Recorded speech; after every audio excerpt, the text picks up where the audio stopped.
सोचिए, एक ऐसी मिसाइल जो आवाज से 3 गुना तेज चले, रडार को डॉज करे और टारगेट को पिन पॉइंट एक्यूरेसी के साथ उड़ा दे। मैं कोई मार्वल वेपन की नहीं बल्कि ब्रह्मोस की बात कर रही हूं। भारत और रशिया का शानदार जॉइंट वेंचर, जिसका नाम ही दो पावरफुल नदियों से लिया गया है, ब्रह्मपुत्र और मॉस्कोवा।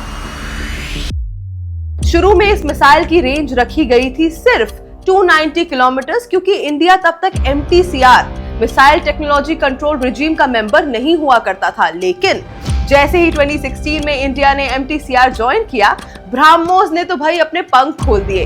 आज इसके नए वेरिएंट्स की रेंज 450 से 500 किलोमीटर तक पहुंच चुकी है और कुछ तो वर्जन्स ऐसे हैं जो अभी टेस्टिंग स्टेज में हैं, जो और भी दूर तक जा सकते हैं। लेकिन बात सिर्फ स्पीड या रेंज की नहीं है, ब्रह्मोस का जियोपॉलिटिक्स में भी दमखम खूब है। रिसेंटली फिलीपींस जैसे देश ने इसे खरीदने का डिसीजन लिया है और वियतनाम और इंडोनेशिया जैसे देश भी इसमें इंटरेस्टेड हैं। लेकिन क्यों? क्योंकि ब्रह्मोस एक सिग्नल है that India is not just defensive but also proactive. Indo Pacific में जहां चाइना अपना प्रेशर बना रहा है, वहां ब्रह्मोस जैसे मिसाइल्स इंडिया के अलाइज को भी कॉन्फिडेंस देते हैं। अब आते हैं उस मोमेंट पर जब ब्रह्मोस ने असली दुनिया में अपनी पावर दिखाई। जी हाँ, मैं बात कर रही हूँ रीसेंट ऑपरेशन सिंदूर की। पहलगाम अटैक के बाद इंडिया ने एक शार्प, प्रिसाइज सर्जिकल स्ट्राइक की प्लानिंग करी। मीडिया रिपोर्ट्स के मुताबिक इस मिशन में ब्रह्मोस मिसाइल्स का यूज करके पाकिस्तान के अंदर टेरर लॉन्च पैड्स को डिस्ट्रॉय कर दिया गया बिना किसी सिविलियन डैमेज के। ये सिर्फ एक मिलिट्री ऑपरेशन नहीं था, ये एक क्लियर कट मैसेज था that now India responds and it responds fast. और ये मिसाइल सिर्फ एयरफोर्स तक लिमिटेड नहीं है जी। इंडियन नेवी के डिस्ट्रॉयर्स जैसे INS कोलकाता और INS विशाखापट्टनम भी ब्रह्मोस से फुली आर्म्ड हैं। सी या लैंड दोनों पे स्ट्राइक करने के लिए केपेबल हैं। इंडियन आर्मी के पास मोबाइल लॉन्चर्स हैं जो हिली रीजन्स या बॉर्डर एरिया से ब्रह्मोस फायर कर सकते हैं।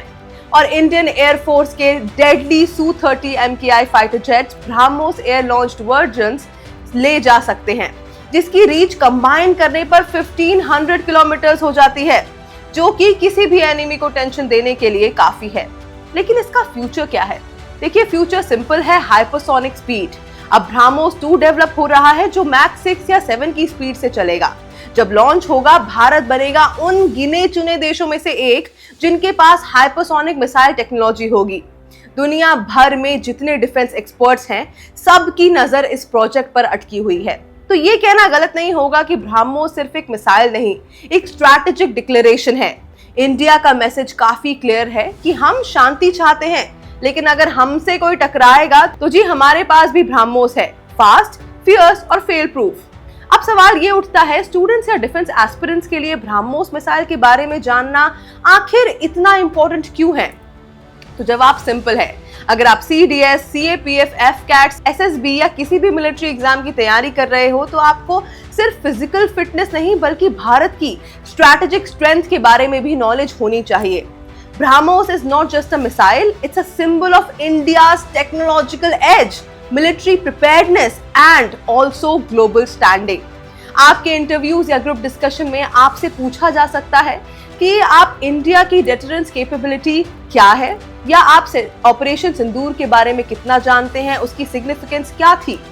यहाँ आपकी अंडरस्टैंडिंग एक डिफरेंस क्रिएट करेगी, आपको और एस्पिरेंट से अलग बनाएगी। प्लस एक फ्यूचर ऑफिसर के रूप में ये समझना जरूरी है कि बैटलफील्ड सिर्फ दुश्मन से नहीं, टाइमिंग, टेक्नोलॉजी और टैक्टिक्स से भी जीता जाता है, और ब्रह्मोस उन तीनों में मास्टर है। सो नेक्स्ट टाइम जब आप ब्रह्मोस का नाम सुने, तो इसके बारे में सिर्फ एक मिसाइल की तरह ना सोच के एक कंप्लीट डिफेंस फिलॉसफी के समझना जरूरी है, because tactical awareness is the first step towards strategic leadership. If you enjoyed today's video, don't forget to like, share and subscribe to our YouTube channel, and I'll see you again. Thank you for watching.